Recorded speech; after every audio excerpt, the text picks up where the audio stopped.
السلام علیکم ورحمۃ اللہ وبرکاتہ۔ سفارش کی دو قسمیں ہیں۔ آئیے قرآن پاک کی آیت سماعت فرمائیں۔ اللہ رب العالمین نے قرآن مجید کے اندر ارشاد فرمایا، بسم اللہ الرحمن الرحیم، من یشفع شفاعة حسنة یکن له نصیب منها ومن يشفع شفاعة سيئة يكن له كفل منها وكان الله على كل شيء مقيتا۔ صدق اللہ العظیم۔ اللہ رب العالمین نے قرآن مجید کے اندر ارشاد فرمایا، جو اچھی سفارش کرے اس کے لیے اس میں حصہ اجر و ثواب ہے۔ اچھی سفارش کا مطلب یہ ہے کہ ایک بچہ قرآن پاک پڑھنے کے لیے جاتا ہے، استاد کہتا ہے میں نے نہیں پڑھانا، تو پھر وہ ایک بھائی کو یا والد صاحب کو لے کے جاتا ہے، تو اس کے والد صاحب کہتے ہیں نہیں، ہمارا بچہ قرآن پاک پڑھنا چاہتا ہے، مہربانی کریں اس کو قرآن پاک پڑھائیں۔ اب وہ بچہ قرآن پاک تو پڑھے گا، اب جس نے یہ کہا تھا بھی اس کو پڑھائیں، استاد جی مہربانی فرمائیں، اب یہ اجر اس کو بھی ملے گا۔ اور جو بری سفارش کرے اس کے لیے اس میں سے حصہ گناہ ہے، اور اللہ تعالیٰ ہر چیز پر قادر ہے۔ تو بری کے ایسی ہے کہ جیسے کسی نے کسی کو کہا یار اس کو کہو یہ شراب پی رہا ہے تو تھوڑی سی مجھے بھی دے دے۔ اب اس نے سفارش کی، اس نے کہا یار اس کا دل کر رہا ہے تو اس کو بھی دے دو۔ اب جو شراب پینے والا ہے، اب جتنا اس کو گناہ ملے گا اتنا ہی اس سفارش کرنے والے کو ملے گا۔ یہ تو ویسے میں نے مثال دی ہے۔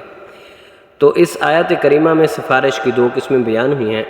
اچھی سفارش کسی مسلمان کو اس کا حق دلوانا، نقصان سے بچانا یا کسی بھی طریقے سے فائدہ پہنچانا، یہ باعث اجر و ثواب ہے۔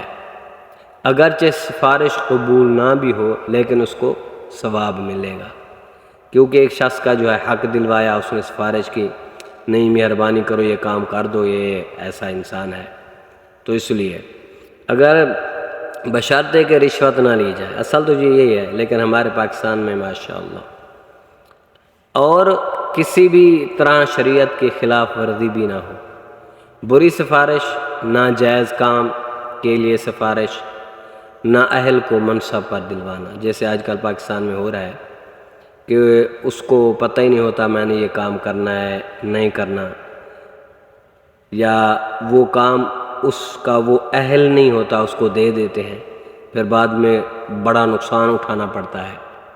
تو اس لیے وہ سفارش جس نے کی تھی اور وہ کام نہیں کر سکا، تو اس لیے وہ اتنا ہی اس کو گناہ ملے گا۔ اور ظالم کو بچانا، کسی نے کسی پر ظلم کیا، اب بجائے اس مظلوم کا ساتھ دینے کے اس نے ظالم کا ساتھ دیا، اس کا یار کسی نہ کسی طریقے سے پیسے دینا ہے، اس نے اس کو جو ہے نا اس کے ساتھ زیادتی کی ہے، تو ہم اس کو پیسے دے کے اپنی جان چھڑا لیتے ہیں۔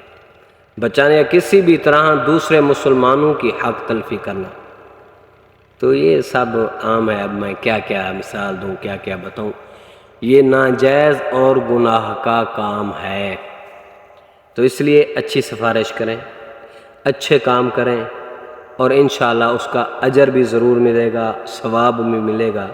اگر ہم گناہ کی طرف جائیں گے تو پھر اس کا گناہ ہی ملے گا۔ یہ اگر آپ کو قرآن پاک کی جو آیت میں نے پڑھی ہے اچھی لگے ضرور سبسکرائب کریں، شیئر کریں، اور اللہ تعالی ہم سب کو صحیح طریقے سے قرآن پاک پڑھنے کی توفیق عطا فرمائے۔